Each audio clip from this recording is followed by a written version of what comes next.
kulanti wacan saaxiibayaal soo dhawaada Ramadaan Mubaarak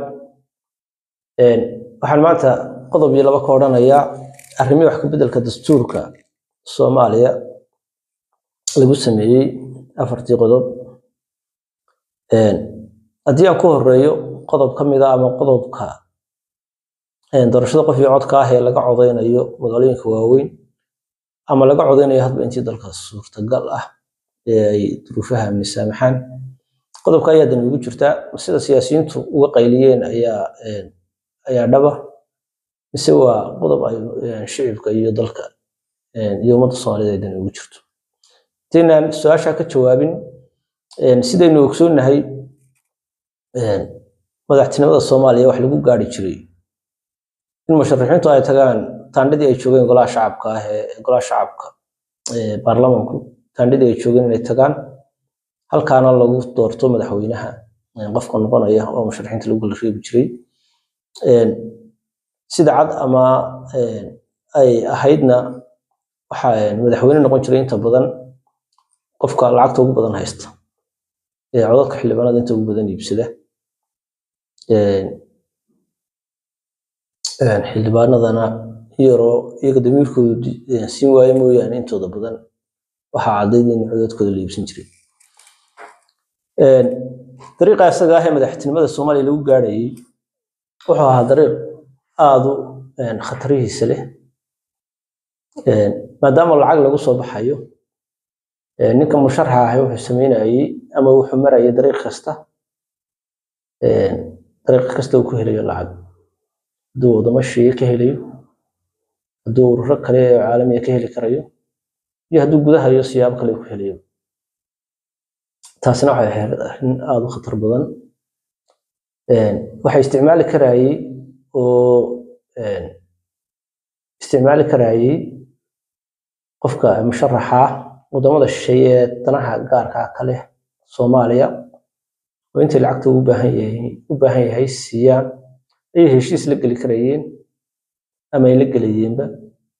si hadhow ugu shaqeeyo sida ay iyagu doonayaan ula shaqeeyo ama wadanahooda ugu fuliyo taasina khatar ayay ku ahayd dagar bay ku ahayd ummadda Soomaaliyeed iyo dalka iyo dadkaba waxa madaxweyne dalka noqon karayay qof safiir ah oo wadan kale soo dirsaday ayaa dalka iyo dadka madaxweyne ka noqon karayay haddii loo gudbo markaa doorashada qof iyo codka waxa ka baxaysa arrintaas ayaa meesha ka baxaysa waxa madaxweyne noqonaya oo kaliya qofka shacabka dookhooda ay iyagu doortaan ay jecel yihiin kay dantooda ka dhex arkaan kay muwaadinimo ka wariyaan waxa iska tegaya oo dariiqaas ka soo xidhmaya ka lagu tuhmayo wadamo shisheeye ka haray madax soo noqday soo fashilmay ka waxyaabahaas oo dhan iyo kuwa kale ku sifooba ay ummaddu ka tashanayaan oo ka dantooda wada ay dooran doonaan sidaa daraadeed maadaama dooqa ama doorashadii ama go'aankii uu ku jirayo shicibka gacantooda qodobkaas wuxuu muhiim u yahay waddan ugu jirtaa 100% shicibka Soomaaliyeed iyo dalka waxaanay dani ugu jirin wadantoodii ka dhex arki waayay siyaasiyiinta ama musharaxiintii sababtoo ah dariiqii hawsha yaraa ee madaxtinimada lagu noqonayay ayaa meesha xidhmay waxaana la marayaa dariiq dheer oo ah ninka musharaxa ah inuu xisbi furto ama uu xisbi ku biiro xisbiga ka dhex tartamo haddii uu markaa kasoo gudbo xisbigaas ay u gartaan inuu musharax noqdo oo ku matalo musharaxa madaxweynaha xisbiga waxaa sugaysa inuu la tartamo xisbiyadii kale oo dadka weydiisto codkooda taasina waa dariiq dheer waana sababta ay siyaasiyiinta uga qayliyeen musharaxiintii guriga ka hayay inay madax noqdaan leeyihiin kuwa hore iyo haddii kuwa dambe waxayna si ay arrinta uga hor yimaadaan ay sameynayaan inay shicibkii وتصيان أرنتي أنا تاي أرن قبيل لقو حماين أيوه قبيلكم عاشي قبيل لا وحكوا أيوه تانا وحلال وحكا جرام جران يجا قبيلك واباه يعني تربانك قبيلك قراعة يعني هدي مرخاي دبتهاي يجو أرنتنا ما يمديسين وكوا مدحوينها isku abtirsinta yihiin iyo kuwa kale iyo kuwa aan markii hore sarki jirin ismay may midaysan arrintan hadii sidaa inuu ku sheegayaan ay wax yihiin waayo talabaad qodobka intaas kaga tagaya qodobka labaad aan u gudbo ah ka maamul goboleedada iyo masabka magaca loogu yeedhayo maamul goboleedada madaxda maamul goboleedada oo ahayd madaxweynaha maamul goboleedka noocaasa ama madaxweynaha walow ay bedeleen bakaas ay madaxweynaha dowladda hiblaayo ay ka dhigeen qodobka isaga ahina waxa weeyaan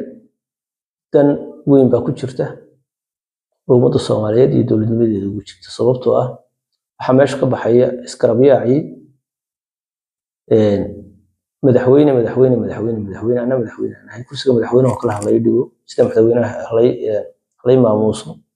iyo iskarabiyaaci ayaa meesha ka baxaya oo hadii magacyadu kala duwanaadaan masabyaduna way kala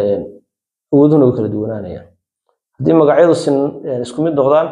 awooduna isku mid bay noqonayaan ninkan waa madaxweyne tahay waxba isma dheeridin ma kala amar qaadanaysan waka hadii ay isku mid noqdaan magacyadu awoodaha ayaa isku mid noqonaya sababtu waxa weeye hadii aan magacaan aanu micna sameeynin waxba bedelaynin masabkan title-kan qofka loogu yeedhay aanu micna sameeynin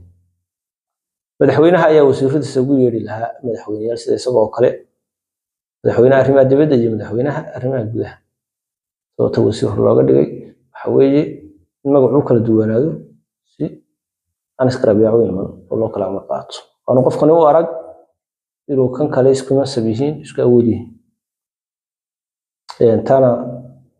waa arrin aad muhiim ah oo dowladnimada iyo ummadda Soomaaliyeed ay dan ugu jirto waxaan kaloo sheegayaa ummadda Soomaaliyeed siyaasiyiintan ama musharaxiintan doonaya inay dalka madax ka noqdaan ee arrintan sida fiinta uga qayliyay sidana idinku sheegayaan ayaa sax ah oo ummadda Soomaaliyeed dan ugu jirto mise iyaga ayaa dantooda ka arki waayay adigu intaanad arrintan ku raacin ama ku yeelin ka muwaadin ahaan waxa kula gudboon inaad ka fiiriso aad ka eegto arrintan adiga ayay dan kugu jirtaa iyo dadka ummadda Soomaaliyeed ee shacabka mise ninka siyaasiga ay dantiisa ku jirtaa jawaabtu markaad hesho ayaad go'aan kana helaysaa go'aan kana qaadanaysaa go'aanka markaad jawaabta hesho go'aanka qaado oo ama ku yeel ama ku dib dadka shacabka ah dhiban ee meel walba dhibaatadoodu taalo ee adduunka ka yaaban yahay ayay maslaxadooda iyo dantooda ku jirtaa waxaan ku sheegayo mise dan isaga u gaar ah waa siyaasiga ayuu wataa Soomaaliya sidee tahay adduun wada saluugayo magacooda waa laga sasaa sida caawga iyo suuqyada dhigi lama kaftamo sabiga sheegta yaa gabay halu tiriin marka